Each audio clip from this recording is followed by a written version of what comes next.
भगवान श्री कृष्ण कहते हैं कि इस प्रकार दृढ़ निश्चय तुलसी का करके विवाह ना, हाँ? तुलसी जी का एकादशी का मन हाँ कथा तुलसी तुलसी विवाह की कथा के लिए आप देख सकते हैं पूजा हो रही है। और आप मेरे YouTube चैनल को सब्सक्राइब करें और देखें किस प्रकार की कहानियाँ माता जी पढ़ रही हैं। चिंता में पड़े पड़े सूर्यास्त हो गया रात्रि के समय।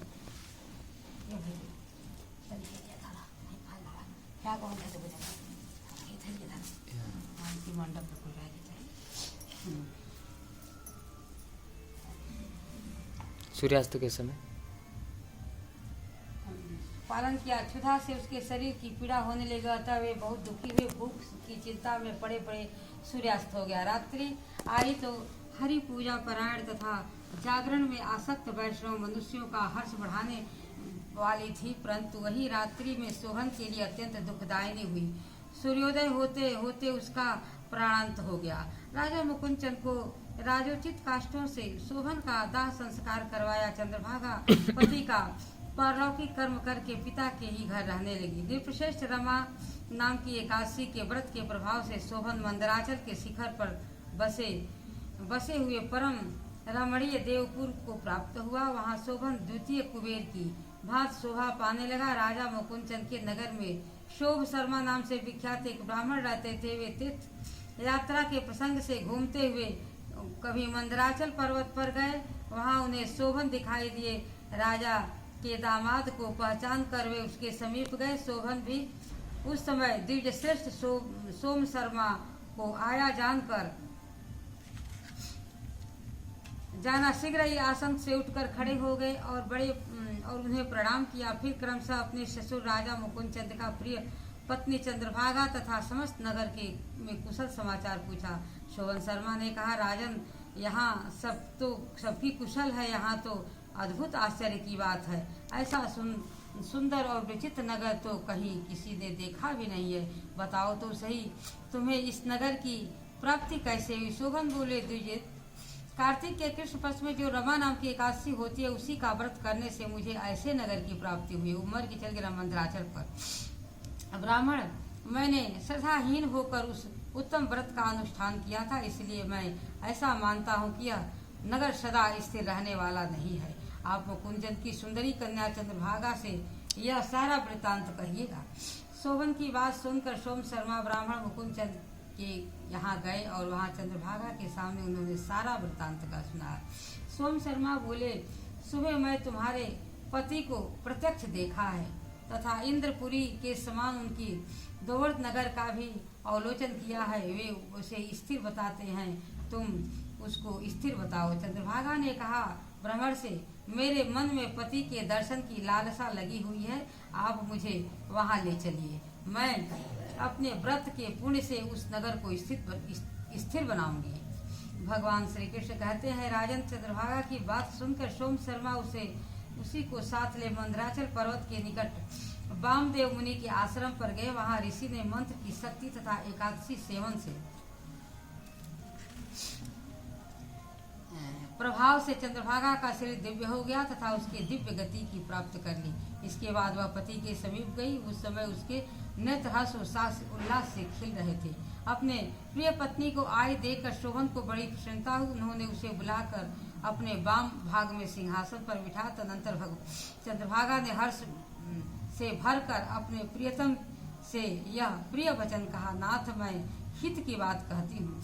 सुनिए, पिता के घर में रहते समय जब मेरी अवस्था 8 वर्ष से अधिक हो गई थी, तभी से लेकर आज तक मैंने एकादशी का व्रत किया है और उनसे मेरे भीतर जो पुण्य संचित हुआ है, उसके प्रभाव से यह नगर कल्प के अंत तक स्थिर रहेगा तथा सब प्रकार से मनोवांछित वैभव की समृद्धशाली होगा।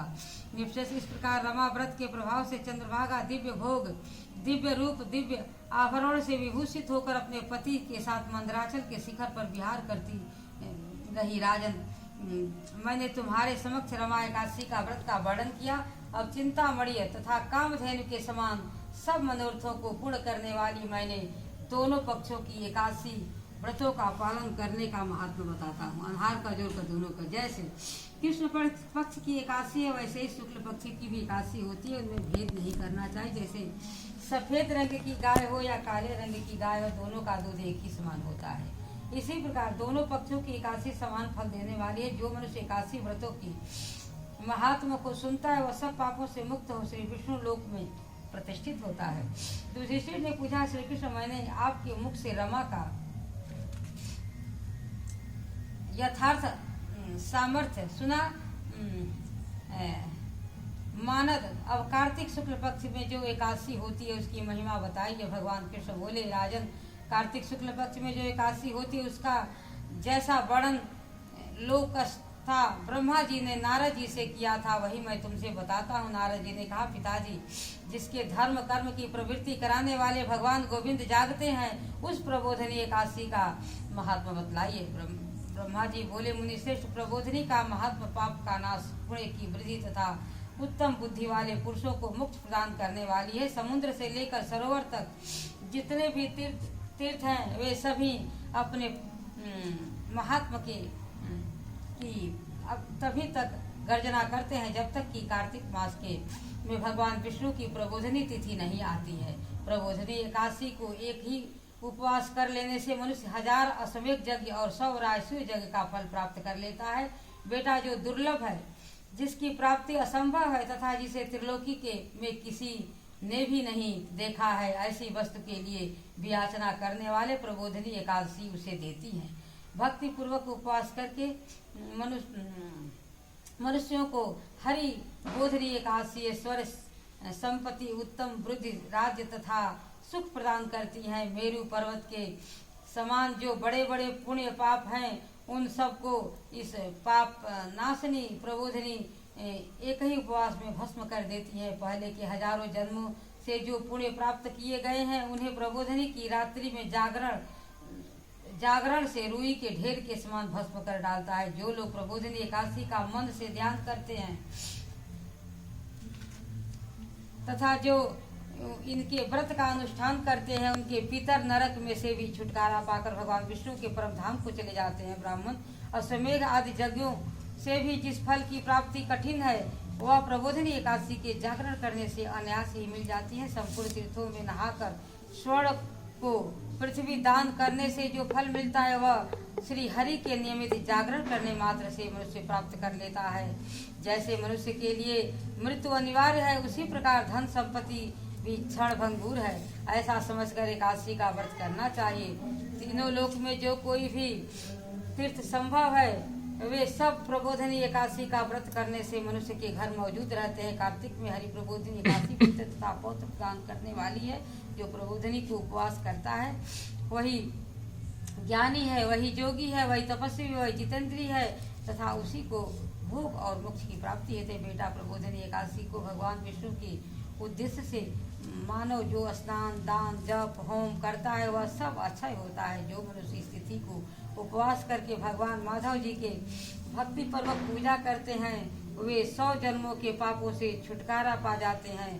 इस व्रत के द्वारा देवेश्वर नारद जी को संतुष्ट करके मनुष्य संपूर्ण दिशाओं को अपने तेज से प्रकाशित करता हुआ श्री हरि के वैकुंठ धाम को जाता है। प्रबोधनी को पूजित होने पर भगवान गोविंद मनुष्यों के बचपन जवानी और बुढ़ापे के किए हुए 100 जन्मों के पापों को चाहे वे अधिक हो या कम हो धो डालते हैं। अतः सर्वथा प्रयत्न करके संपूर्ण मनोवांछित फलों को देने वाली देवशायिनी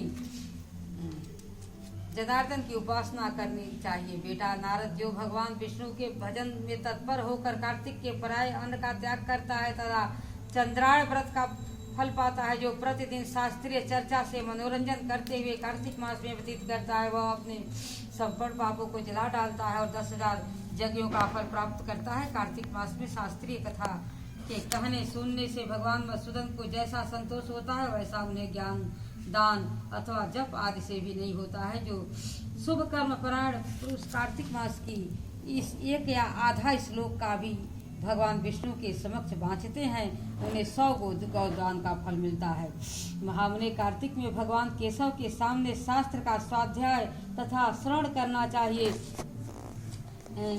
मुनि श्रेष्ठ, जो कार्तिक के कल्याणमयी प्राप्ति के लोभ से श्री हरि की कथा का प्रबंध करता है वह अपने 100 पीढ़ियों को उतार देता है। जो मनुष्य सदा नियम पूर्वक कार्तिक मास में भगवान विष्णु की कथा सुनता है उसे सहस्त्र गोदान का फल मिलता है। जो प्रबोधनी एकादशी के दिन श्री विष्णु कथा श्रवण करता है, जो 7 दीपों से युक्त पृथ्वी दान करने का फल प्राप्त होता है। मुनिश्रेष्ठ, जो भगवान विष्णु की कथा सुनकर अपने शक्ति के अनुसार कथावाचक पूजा करके उन्हें अक्षय लोक की प्राप्ति होती है। नारद, जो मनुष्य कार्तिक मास में भगवत संबंधी गीत और शास्त्र विनोद के द्वारा समय बिताता है वह पुनरावृत्ति जैसे मैंने नहीं देखी है। मुने, जो पुण्यात्मा पुरुष भगवान के समक्ष गान, नृत्य, वाद और श्री विष्णु की कथा करता है तथा तीनों लोक के ऊपर विराजमान होता है। मुनिश्रेष्ठ, कार्तिक की प्रबोधिनी एकादशी के दिन बहुत से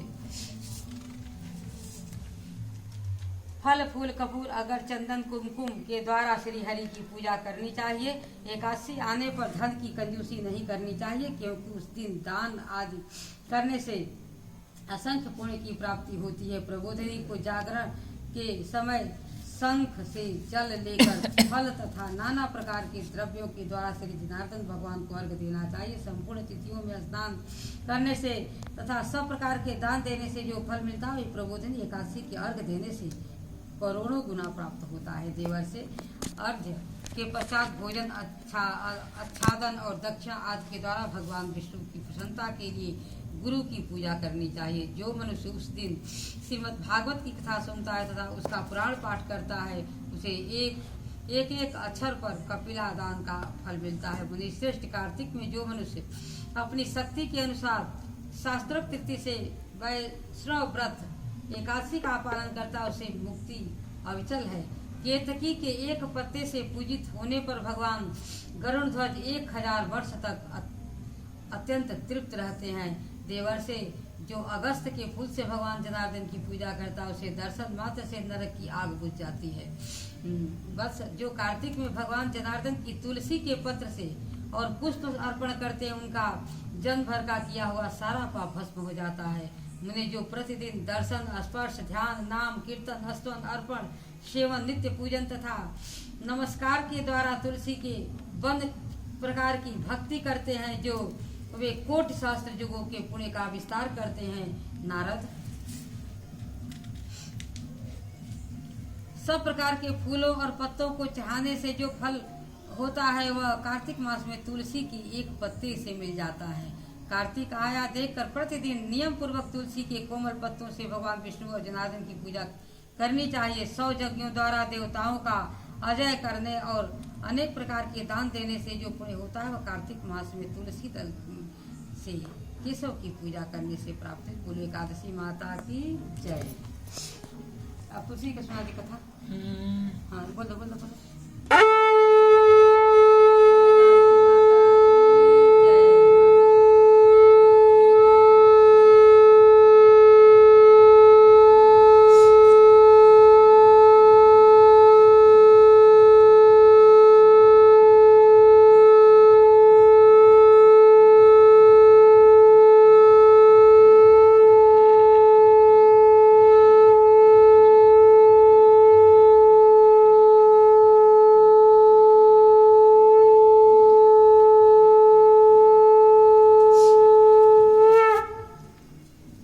काशी माता की जय। बोले विष्णु भगवान की जय। बोले शालिग्राम तुलसी माता की जय।